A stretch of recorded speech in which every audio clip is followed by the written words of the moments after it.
Welcome to the UPSC book summary series.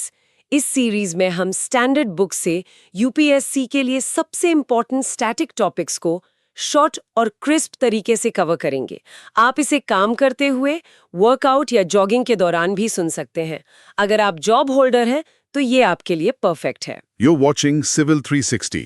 Just plug in and stay UPSC ready. आज हम भारतीय संविधान की हिस्टोरिकल बैकग्राउंड मतलब ऐतिहासिक पृष्ठभूमि को समझने की कोशिश करेंगे और ये एम लक्ष्मीकांत की किताब के पहले चैप्टर पर बेस्ड है। हाँ, ये देखना वाकई दिलचस्प होगा कि कैसे ब्रिटिश रूल के दौरान जो अलग-अलग एक्ट्स बने, उन्होंने हमारे आज के कॉन्स्टिट्यूशन और पॉलिटी की नींव रखी। सही बात है। तो इसे हम दो हिस्सों में लिखेंगे। पहला, द कंपनी रूल जो 1773 से 1858 तक चला, और दूसरा, द क्राउन रूल 1858 से लेकर आजादी तक यानी 1947 तक। बिल्कुल। तो शुरू करते हैं कंपनी रूल से। ईस्ट इंडिया कंपनी आई तो थी 1600 में ट्रेडर बनकर। हाँ, सिर्फ व्यापार करने। जी, लेकिन धीरे धीरे उनका दखल बढ़ा और 1765 में बक्सर की लड़ाई के बाद उन्हें बंगाल, बिहार और उड़ीसा की दीवानी मिल गई। दीवानी मतलब रेवेन्यू और सिविल जस्टिस के राइट्स। यहां से कंपनी का एक टेरिटोरियल पावर बनने का सफर असल में तेज हुआ। अच्छा, और फिर ब्रिटिश गवर्नमेंट को लगा होगा कि भाई कंपनी को थोड़ा रेगुलेट करना चाहिए। एग्जैक्टली। यहीं से आता है रेगुलेटिंग एक्ट ऑफ 1773। ये ब्रिटिश सरकार का पहला कदम था कंपनी के अफेयर्स को कंट्रोल और रेगुलेट करने का। तो क्या खास था इस एक्ट में? पहली बार कंपनी के पॉलिटिकल और एडमिनिस्ट्रेटिव फंक्शंस को मान्यता मिली और यहीं से इंडिया में सेंट्रल एडमिनिस्ट्रेशन की फाउंडेशन पड़ी। अच्छा, कैसे? जो बंगाल का गवर्नर था उसे गवर्नर जनरल ऑफ बंगाल बना दिया गया। लॉर्ड वॉरेन हेस्टिंग्स, पहले गवर्नर जनरल। हाँ, वही। और बॉम्बे और मद्रास प्रेसिडेंसी के गवर्नर्स को उनके सबऑर्डिनेट कर दिया गया। और वो सुप्रीम कोर्ट वाली बात? जी, इसी एक्ट के तहत कलकत्ता में 1774 में एक सुप्रीम कोर्ट भी एस्टैब्लिश हुआ। ठीक है, तो रेगुलेटिंग एक्ट 1773 हो गया। इसके बाद आया पिट्स इंडिया एक्ट ऑफ 1784। इसमें कंपनी के कमर्शियल और पॉलिटिकल फंक्शंस को अलग अलग कर दिया गया। मतलब डिस्टिंक्शन कर दिया? हाँ, कंपनी के जो कोर्ट ऑफ डायरेक्टर्स थे वो कमर्शियल मामले देखते रहे, लेकिन पॉलिटिकल अफेयर्स के मैनेजमेंट के लिए एक नई बॉडी बनाई गई, बोर्ड ऑफ कंट्रोल। अच्छा, तो ये डबल गवर्नमेंट सिस्टम यहीं से शुरू हुआ? बिल्कुल, कोर्ट ऑफ डायरेक्टर्स और बोर्ड ऑफ कंट्रोल। और एक और इम्पोर्टेंट बात, पहली बार कंपनी की टेरिटरीज को इंडिया में ब्रिटिश पोजेशंस इन इंडिया कहा गया। ये तो बड़ी बात थी, मतलब ब्रिटिश सरकार अपना कंट्रोल बढ़ा रही थी धीरे धीरे। हाँ। अब आते हैं चार्टर एक्ट्स पर। 1813 का चार्टर एक्ट। इसमें क्या हुआ? इसने कंपनी की ट्रेड मोनोपोली खत्म कर दी इंडिया में। मतलब अब दूसरी ब्रिटिश कंपनियां भी ट्रेड कर सकती थी। लेकिन चाय और चीन वाला ट्रेड तो था ना उनके पास? हाँ, चाय का ट्रेड और चीन के साथ ट्रेड पर मोनोपोली बनी रही। इसके अलावा क्रिश्चियन मिशनरीज को इंडिया आकर धर्म प्रचार करने की इजाजत मिली और वेस्टर्न एजुकेशन के स्प्रेड का भी प्रोविजन था। ओके, फिर आया चार्टर एक्ट ऑफ 1833। इसे तो सेंट्रलाइजेशन का फाइनल स्टेप कहते हैं। बिल्कुल सही। ये ब्रिटिश इंडिया में सेंट्रलाइजेशन का कल्मिनेशन था। जो बंगाल का गवर्नर जनरल था उसे अब गवर्नर जनरल ऑफ इंडिया बना दिया गया। पूरे भारत का? हाँ, और वो कौन थे पहले? Lord William Bentinck. उनके पास सारी सिविल और मिलिट्री पावर्स आ गईं। बॉम्बे और मद्रास प्रेसिडेंसीज की लेजिस्लेटिव पावर्स भी छीन ली गईं। और कंपनी का क्या हुआ? कंपनी की कमर्शियल एक्टिविटीज पूरी तरह खत्म। अब वो सिर्फ एक एडमिनिस्ट्रेटिव बॉडी बनकर रह गई। अच्छा, और सिविल सर्विसेज के लिए ओपन कंपटीशन? हाँ, इस एक्ट ने कोशिश की थी ओपन कंपटीशन लाने की, पर कोर्ट ऑफ डायरेक्टर्स के विरोध के कारण ये हो नहीं पाया। समझ गया। अब लास्ट चार्टर एक्ट 1853 का? हाँ, ये सीरीज का आखिरी एक्ट था और ये भी काफी सिग्निफिकेंट था। इसने पहली बार गवर्नर जनरल की काउंसिल के लेजिस्लेटिव और एग्जीक्यूटिव फंक्शंस को सेपरेट किया। मतलब शक्तियों का बंटवारा एक तरह से। जी, एक अलग इंडियन सेंट्रल लेजिस्लेटिव काउंसिल बनाई गई। इसे मिनी पार्लियामेंट भी कहा गया। Mini parliament. और सिविल सर्विसेज वाला मामला? वो यहाँ सुलझ गया। इस एक्ट ने सिविल सर्वेंट्स के सिलेक्शन और रिक्रूटमेंट के लिए ओपन कंपटीशन सिस्टम इंट्रोड्यूस कर दिया। मैकाले कमेटी 1854 इसी से जुड़ी है। हाँ, बिल्कुल। और एक और चीज, लेजिस्लेटिव काउंसिल में पहली बार लोकल रिप्रेजेंटेशन भी इंट्रोड्यूस हुआ। ठीक है, तो ये था कंपनी रूल के दौरान के मुख्य एक्ट्स का सफर। हाँ, लेकिन ये सफर 1857 के विद्रोह, सिपाही विद्रोह जिसे कहते हैं, उसके साथ खत्म हुआ। जी, द ग्रेट रिवोल्ट ऑफ 1857। इसके बाद तो पूरा सीन ही बदल गया। एकदम। अब शुरू होता है द क्राउन रूल यानी ताज का शासन 1858 से 1947 तक। इसकी शुरुआत हुई government of India act of 1858 से। इससे तो act for the good government of India भी कहते हैं। हाँ, इसने ईस्ट इंडिया कंपनी को अबॉलिश कर दिया और गवर्नमेंट, टेरिटरीज और रेवेन्यू की सारी पावर्स ब्रिटिश क्राउन को ट्रांसफर कर दी। तो गवर्नर जनरल का क्या? उनका डिजिग्नेशन बदलकर वाइसरॉय ऑफ इंडिया कर दिया गया। वो क्राउन का डायरेक्ट रिप्रेजेंटेटिव बन गया। पहले वाइसरॉय कौन थे? Lord Canning. और वो पिट्स इंडिया एक्ट वाली डबल गवर्नमेंट? वो भी खत्म। बोर्ड ऑफ कंट्रोल और कोर्ट ऑफ डायरेक्टर्स दोनों गए। उसकी जगह एक नया ऑफिस बना, secretary of state for India. ये कौन होता था? ये ब्रिटिश कैबिनेट का मेंबर होता था और इंडियन एडमिनिस्ट्रेशन पर कंप्लीट अथॉरिटी रखता था। उसकी मदद के लिए 15 मेंबर की एक काउंसिल ऑफ इंडिया बनाई गई। अच्छा, तो पावर सीधे लंदन से कंट्रोल होने लगी। हाँ, अब अगला इंपॉर्टेंट पड़ाव है इंडियन काउंसिल्स एक्ट ऑफ 1861। इसका क्या महत्व था? ये इसलिए इंपॉर्टेंट है क्योंकि इसने लॉ मेकिंग प्रोसेस में इंडियंस को एसोसिएट करके रिप्रेजेंटेटिव इंस्टीट्यूशंस की शुरुआत की। मतलब भारतीयों को शामिल किया गया। हाँ, वाइसरॉय कुछ इंडियंस को अपनी एक्सपैंडेड काउंसिल में नॉन ऑफिशियल मेंबर्स के तौर पर नॉमिनेट कर सकते थे। 1862 में लॉर्ड कैनिंग ने 3 इंडियंस को नॉमिनेट भी किया, बनारस के राजा, पटियाला के महाराजा और सर दिनकर राव। और इसने डिसेंट्रलाइजेशन भी शुरू किया। बिल्कुल।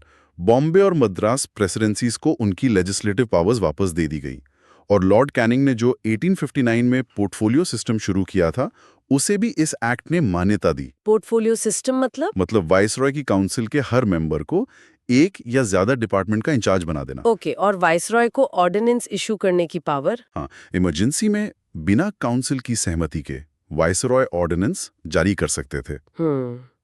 आगे बढ़ते हैं। इंडियन काउंसिल्स एक्ट ऑफ 1909, इसे मॉर्ले मिंटो रिफॉर्म्स भी कहते हैं। जी, लॉर्ड मॉर्ले उस वक्त सेक्रेटरी ऑफ स्टेट थे और लॉर्ड मिंटो वाइसरॉय। इसमें क्या खास था? इसने सेंट्रल और प्रोविंशियल लेजिस्लेटिव काउंसिल्स का साइज काफी बढ़ा दिया और पहली बार इंडियंस को वाइसरॉय और गवर्नर्स की एग्जीक्यूटिव काउंसिल्स के साथ एसोसिएट होने का मौका मिला। सत्येंद्र प्रसाद सिन्हा। हाँ, सत्येंद्र प्रसाद सिन्हा वाइसरॉय की एग्जीक्यूटिव काउंसिल ज्वाइन करने वाले पहले इंडियन बने। उन्हें लॉ मेंबर बनाया गया था। लेकिन इस एक्ट का सबसे कंट्रोवर्शियल हिस्सा तो कुछ और था। बिल्कुल, वो था सेपरेट इलेक्टोरेट का कॉन्सेप्ट मुस्लिम्स के लिए। हाँ, मतलब कम्युनल रिप्रेजेंटेशन। जी, इसके तहत मुस्लिम मेंबर्स को सिर्फ मुस्लिम वोटर्स ही चुन सकते थे। इस एक्ट ने एक तरह से कम्युनलिज्म को लीगलाइज कर दिया, इसीलिए लॉर्ड मिंटो को फादर ऑफ कम्युनल इलेक्टोरेट कहा जाता है। ये तो बहुत सीरियस बात थी। खैर, अगला बड़ा act, government of India act of 1919। Montague Chelmsford reforms. Edwin Montague secretary of state थे और लॉर्ड चेम्सफोर्ड वाइसराय। ये एक्ट 1921 में लागू हुआ। इसका उद्देश्य क्या था? पहली बार ब्रिटिश गवर्नमेंट ने कहा कि उनका ऑब्जेक्टिव इंडिया में धीरे धीरे रिस्पॉन्सिबल गवर्नमेंट इंट्रोड्यूस करना है। अच्छा, और फीचर्स क्या थे? इसमें सेंट्रल और प्रोविंशियल सब्जेक्ट्स को अलग अलग किया। प्रोविंसेस में एक नया सिस्टम लागू किया जिसे कहते हैं डायरकी। ये डायरकी क्या थी? इसमें प्रोविंशियल सब्जेक्ट्स को 2 हिस्सों में बांटा गया, ट्रांसफर्ड और रिजर्व्ड। ट्रांसफर सब्जेक्ट्स गवर्नर द्वारा मिनिस्टर्स की सलाह से एडमिनिस्टर होते थे, जो लेजिस्लेटिव काउंसिल के प्रति रिस्पॉन्सिबल थे। और रिजर्व्ड? रिजर्व्ड सब्जेक्ट्स गवर्नर और उसकी एग्जीक्यूटिव काउंसिल द्वारा एडमिनिस्टर होते थे, बिना लेजिस्लेटिव काउंसिल के प्रति रिस्पॉन्सिबल हुए। यह सिस्टम बहुत कंफ्यूजिंग था और फेल हो गया। और क्या नया था? देश में पहली बार बाईकैमरलिज्म यानी द्विसदनीय व्यवस्था और डायरेक्ट इलेक्शंस इंट्रोड्यूस हुए। इंडियन लेजिस्लेटिव काउंसिल की जगह एक बाईकैमरल लेजिस्लेचर आया, upper house council of states और लोअर हाउस लेजिस्लेटिव असेंबली। और पब्लिक सर्विस कमीशन? हाँ, इस एक्ट ने एक पब्लिक सर्विस कमीशन सेटअप करने का भी प्रोविजन किया। इसी के बेस पर 1926 में सेंट्रल पब्लिक सर्विस कमीशन बना। ठीक है, अब आते हैं सबसे बड़े एक्ट पर, government of India act of 1935। हाँ, ये एक बहुत लंबा और डिटेल डॉक्यूमेंट था। इसे कंप्लीटली रिस्पॉन्सिबल गवर्नमेंट की दिशा में दूसरा बड़ा मील का पत्थर माना जाता है। इसमें क्या क्या था? इसने एक ऑल इंडिया फेडरेशन बनाने का प्रोविजन किया, जिसमें प्रोविंसेस और प्रिंसली स्टेट्स यूनिट्स होते हैं। लेकिन यह फेडरेशन कभी बन नहीं पाया क्योंकि प्रिंसली स्टेट्स ने ज्वाइन नहीं किया। और प्रोविंसेस में डायरकी का क्या हुआ? उसे खत्म कर दिया गया और प्रोविंशियल ऑटोनॉमी इंट्रोड्यूस की गई। प्रोविंसेस को अपने डिफाइंड स्फीयर्स में ऑटोनोमस यूनिट्स की तरह एक्ट करने दिया गया। लेकिन सेंटर में डायरकी लाने की बात थी। हाँ, सेंटर में डायरकी अडॉप्ट करने का प्रोविजन था, पर वो भी लागू नहीं हो पाया। इसने 11 में से 6 प्रोविंसेस में बायकैमरलिज्म भी इंट्रोड्यूस किया। और सेपरेट इलेक्टोरेट्स? उसे और एक्सटेंड किया गया। डिप्रेस्ड क्लासेस, विमेन और लेबर वर्कर्स के लिए भी सेपरेट इलेक्टोरेट्स का प्रोविजन किया गया। आरबीआई की स्थापना भी इसी एक्ट से हुई। जी हाँ, reserve bank of India RBI की स्थापना का प्रोविजन था।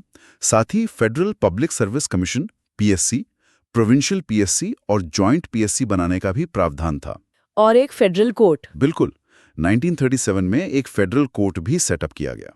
तो ये एक्ट तो बहुत ही कॉम्प्रिहेंसिव था। हाँ, हमारे आज के संविधान का एक बड़ा हिस्सा इसी एक्ट पर बेस्ड है कि जून 1948 तक ब्रिटिश रूल इंडिया में खत्म हो जाएगा। लेकिन वे पार्टीशन हुआ। हाँ, मुस्लिम लीग ने पार्टीशन की मांग की। फिर 3 जून 1947 को माउंटबैटन प्लान आया, जिसमें पार्टीशन का प्रस्ताव था, जिसे कांग्रेस और मुस्लिम लीग दोनों ने एक्सेप्ट कर लिया। इसी प्लान को इफेक्ट देने के लिए ये एक्ट पास किया गया। इस एक्ट के मुख्य प्रावधान क्या थे? इसने डिक्लेयर किया कि 15 अगस्त 1947 से इंडिया एक इंडिपेंडेंट और सॉवरेन स्टेट होगा। और पार्टीशन? हाँ, इसने इंडिया का पार्टीशन करके 2 इंडिपेंडेंट डोमिनियंस बनाए, इंडिया और पाकिस्तान। दोनों को ब्रिटिश कॉमनवेल्थ से अलग होने का अधिकार था। वाइसराय का पद? वो अबॉलिश कर दिया गया। दोनों डोमिनियंस के लिए गवर्नर जनरल का पद बनाया गया, जिसे ब्रिटिश किंग अपॉइंट करते थे डोमिनियन कैबिनेट की सलाह पर। और कॉन्स्टिट्यूएंट बनाने की पावर? दोनों डोमिनियंस की कॉन्स्टिट्यूएंट असेंबलीज को पूरी पावर दी गई कि वो अपने लिए कोई भी कॉन्स्टिट्यूशन बना सकती हैं और ब्रिटिश पार्लियामेंट के किसी भी एक्ट को रिपीट कर सकती हैं, इंडिपेंडेंस एक्ट को भी। रियासतों का क्या हुआ? उन पर से ब्रिटिश पैरानाउंटेंसी खत्म हो गई। उन्हें आज़ादी दी गई कि वो इंडिया या पाकिस्तान किसी को भी ज्वाइन कर सकती हैं या इंडिपेंडेंट रह सकती हैं। और पावर ट्रांसफर? 14-15 अगस्त 1947 की मिडनाइट को ब्रिटिश रूल खत्म हुआ और पावर दोनों डोमिनियंस को ट्रांसफर कर दी गई। तो ये थी कहानी, रेगुलेटिंग एक्ट से लेकर इंडिपेंडेंस एक्ट तक। जी हाँ, एक लंबी संवैधानिक यात्रा जिसने हमारे देश के वर्तमान पॉलिटिकल सिस्टम की रूपरेखा तय की। हर एक्ट पिछले एक्ट की कमियों को दूर करने या नई जरूरतें पूरी करने की कोशिश थी। बिल्कुल, और ये समझना यूपीएससी एस्पिरेंट्स के लिए बहुत जरूरी है कि हमारा संविधान अचानक नहीं बना, बल्कि इसका एक ऐतिहासिक विकास क्रम है। निश्चित रूप से ये एक्ट्स ही वो सीढ़ियां हैं जिन पर चलकर हम अपने संविधान तक पहुंचे हैं। ये था आज का यूपीएससी बुक समरी सीरीज का एपिसोड। अगर आपको ये फॉर्मेट हेल्पफुल लगा तो इसे लाइक और शेयर जरूर करें ताकि और एस्पिरेंट्स भी बेनिफिट ले सकें। और सब्सक्राइब करें हमारे चैनल को, जहां आपको all NCERTs, M Laxmikanth, R S. Sharma, Nitin Singhania, spectrum modern history और कई अन्य स्टैंडर्ड बुक्स की ऑडियो समरीज मिलेंगी। हमारी कोशिश है कि आप कहीं भी कभी भी सुनकर अपनी तैयारी जारी रख सके। मिलते हैं अगले एपिसोड में एक और इम्पोर्टेंट टॉपिक के साथ। धन्यवाद और जय हिंद।